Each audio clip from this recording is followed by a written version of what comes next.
you had a dictator who had American blood on his hands. Remember, Reagan tried to knock him off, as you recall, because you were working in the Congress, missed when he tried. When he said that he was going to track down his people and murder them, the Europeans and the Arabs came to us and said, you've got to help us, because what they feared is what we see in Syria. What they feared was an out-of-control civil war on their shores, right across the Mediterranean, right next to Egypt, right next to the rest of the Middle East. Remember, we had those countries helping us in Afghanistan in our very big coalition. Now, when somebody that has helped you, their people have died, they have expended their treasure to help us, come and say, this is personal to us. We in Europe, we in the Middle East. Is the United States supposed to say, you know what, that's not our problem?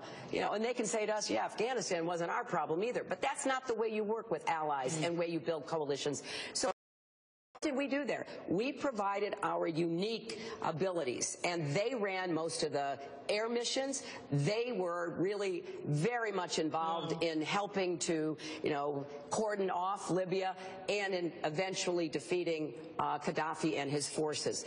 Now, is Libya perfect? It isn't. But did they have 2 elections that were free and fair where they voted for moderates? Yes, they did. So, you know, changing from a dictator who has hollowed out your country to something resembling a functioning state, and even hopefully more of a democratic one, doesn't happen overnight.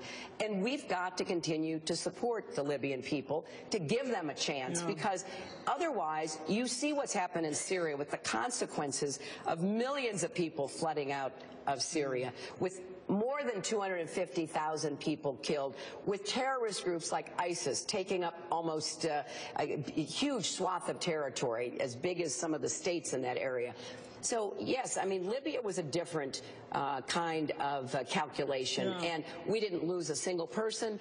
We didn't have